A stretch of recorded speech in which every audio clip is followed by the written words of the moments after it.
There are many scriptural proofs that showcase the fact that today we are living in what the Bible calls the last days. But in this video, we will count down the top 7 most undeniable scriptural proofs that the time of tribulation, the time of Jacob's trouble, is about to begin. Some of these scriptural proofs you may have heard of before, and they may be familiar to you, but others are less well known and I believe are easily proven relevant. So the top 7 scriptural proofs that we are living in the end times. Number 7. The age of scoffers. 2 Peter 3 verse 3. Knowing this first, that there shall come in the last days scoffers walking after their own lust. Today, it's increasingly unpopular to uphold the Bible as truth. Even in many Protestant churches today, Bible stories are held up as works of fiction in order to convey to the reader a broader point. Most Christian universities today teach evolution as fact and the biblical 6-day creation as just fanciful writing. This verse in 2 Peter chapter 3 even lays out what some of this scoffing is all about: a biblical worldwide flood, whereby the world that then was, being overflowed with water, perished. 2 Peter 3 verse 6. Today, this is one of the most scoffed at notions in religious and secular universities, that a worldwide flood actually took place and wiped out almost all of humanity. Yet the verses clearly state that scoffers will come and focus on the flood in the last days. Number 6. Perilous times. This know also that in the last days perilous times shall come. For men shall be lovers of their own selves, covetous, boasters, proud, blasphemers, disobedient to parents, unthankful, unholy, and then in verse 4, traitors, heady, high-minded, lovers of pleasure more than lovers of God. Can anyone with an accurate view of history identify a more evident time where people openly sinned in public without a care about who knew or who was watching? University students walking around displaying sexual replicas of male anatomy are openly admitting the sins of the Bible and being allowed to maintain a status of authority. Or how about a legal system that allows the open murder of human beings and a government that pays for it all? The whole world, all of it, has forgotten what sin is and is no longer shamed by it. We've come to hate good and love evil. We hate life and we love death. As Paul wrote, these indeed are the perilous times of the last days. Number 5. Moving at light speed. Daniel chapter 12 verse 4. But you, O Daniel, shut up the words and seal the book even to the time of the end. Many shall run to and fro, and knowledge shall be increased. The time of the end, it says. Many shall run to and fro. Today, you can board a plane in New York City and in less than 24 hours be in some of the most remote parts of China. This was unheard of just 100 years ago. When you look out of an airplane at the clouds below, do you realize that you're seeing something that 99.999% of all of humanity that has ever lived on planet Earth has never seen before? Today, people make trips across the country every holiday season. Trips that even 100 years ago would have been only one way for most people. People today are truly running to and fro. And knowledge shall be increased, it says. It's impossible today to actually calculate how much information is on the internet. Knowledge has grown beyond the ability to actually measure it, literally. Today, you can go on YouTube and learn how to be a mechanic, or how to fly a plane, or grow onions, or install solar panels. You can literally learn any aspect of world history, biology, mathematics, engineering, and all from multiple points of view. Knowledge has increased at the time of the end. Number 4. The fullness of the Gentiles. Romans 11, verse 25.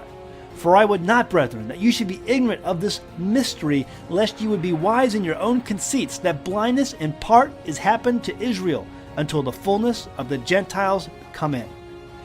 Many Christians might be familiar with this verse, but many fail to understand that Paul is referencing the prophecy given by Jacob to his grandson Ephraim back in Genesis and a verse in Daniel. And Joseph said unto his father, Not so, my father, for this is the firstborn. Put thy right hand upon his head. And his father refused and said, I know it, my son, I know it. And he also shall be a people, and he also shall be great. But truly his younger brother shall be greater than he, and his seed shall become a multitude of nations. Jacob told Joseph that his son Ephraim would be great amongst the nations, the Gentiles, not great as in powerful, but great as in numbers. And remember the verse we just read in Daniel chapter 12? Well, if you keep reading, you get to verse 7. And when he shall have accomplished to scatter the power of the holy people, all these things shall be finished. This verse also is directly connected to the prophecy given by Jacob and spoken of by Paul in Romans chapter 11. We, you and I, happen to live in a place in history where all of the earth has been explored and its people groups have been made known to each other. With the exception of a tribe or two of people located deep in the Amazon, all of humanity has been discovered and explored over the entire planet. What does this mean? It means that humanity has encompassed the earth as a whole. We're everywhere. The seed of Jacob has become a multitude of nations, and the fullness of the Gentiles is ready to come in. Number 3. The Enviropig and Chimeras. Isaiah 66, verse 17. For by fire and by his sword will the Lord plead with all flesh, and the slain of the Lord shall be many. They that sanctify themselves and purify themselves in the gardens behind one in the midst, eating swine's flesh, the abomination, and the mouse, shall be consumed together, says the Lord. Now, most Bible scholars will agree that this last chapter of Isaiah is about the final judgment of God and the millennial 1,000-year reign of the coming Messiah. And that when he comes, people will be eating swine's flesh, the abomination, and the mouse together. Just a few years ago, a university in Canada successfully created what they called the Enviropig, a pig that grew faster and produced less methane gas, making it cleaner for the environment. They achieved this feat by combining the pig with DNA from a mouse and E. coli bacteria. E. coli bacteria comes from fecal matter in the intestines. Let's read it again. For by fire and by his sword will the Lord plead with all flesh, and the slain of the Lord shall be many. They, eating swine's flesh, the abomination, the mouse, shall be consumed together. Because of a public outcry on the project, both the FDA and Health Canada shelved the requested approval, and the Canadian University stored the genetic DNA of the project until a later date. But universities and other agencies have since taken the data from the project and used it to further develop and alter pig DNA with mice DNA along with the DNA of E. coli bacteria. The technological marvel of mixing pig with mice DNA and the DNA of E. coli bacteria is something you could only see in these last days. Number 2. The Rosetta Stone Age. Genesis 11, verse 6 through 7. And the Lord said, Behold, the people are one, and they have all one language, and this they begin to do, and now nothing will be restrained from them, which they have imagined to do. Go to, let us go down, and confound their language, that they may not understand one another's speech. Let's think about this. All of humanity has been divided by speech since Genesis. God specifically says that this language division is to keep man from doing whatever they can imagine to do. Today, you have devices such as the Pilot and computer programs to overcome most language obstacles.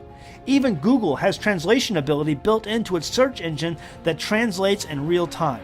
It's safe to say that the barrier God placed upon humanity back in Genesis has been removed, or soon will be. Today you have genetic experiments and government projects like CERN that involve dozens of countries and their top scientists. There are no language barriers in these projects anymore. The last time humanity had the ability to communicate without obstruction, the creator of heaven and earth decided to step in. With the removal of language barriers so close to becoming a reality, the involvement once again by our Heavenly Father must be close at hand. Number 1. The return of obedience. Deuteronomy chapter 4 verse 30 and chapter 30 verse 1 through 3. It was prophesied by Jacob, Moses, and the prophets that those of Israel would be conquered and scattered thin among the nations of the Gentiles. They were conquered because of their disobedience at hearing and doing the commandments, statutes, and judgments of God. But one day they would again turn their hearts to God and begin to be obedient. Consider these verses from Deuteronomy chapter 4. And the Lord shall scatter you among the nations, and you shall be left few in number among the heathen where the Lord shall lead you. But if from thence you seek the Lord thy God, you shall find him. And if you seek him with all your heart and with all your soul, then when you are in tribulation and all these things are come upon you, even in the latter days, if you turn to the Lord your God and shall be obedient unto his voice. You shall therefore keep his statutes and his commandments, which I command you this day, that it may go well with you and with your children after you, and that you may prolong thy days upon the earth, which the Lord thy God gives thee forever. And then consider this in Deuteronomy chapter 30. And it shall come to pass, when all these things are come upon you, the blessing and the curse which I have set before you, and you shall call them to mind among all the nations where the Lord thy God has driven you, and shall return unto the Lord thy God, and shall obey his voice according to all that I command you this day, you and your children, with all your heart and with all your soul. That when the Lord thy God turns your captivity and has compassion upon you, and will return and gather you from all the nations where the Lord thy God has scattered you. There is a huge movement growing among the people of the world to once again hear the words given by God to Moses and to return to those ways, to begin to obey the commandments, statutes, and judgments, to keep the feasts that God says are his and throw off the feast of Rome. They are realizing that our Messiah, when he was on this earth, he spoke the words of Moses and taught his followers to keep the commandments of God and throw off the traditions and doctrines of man. So the number one scriptural proof that we are living in the last days is the simple fact that people are coming back to the commandments of God to be obedient to the fullness of his Torah. For more videos and studies, please visit us online at newtotorah.com.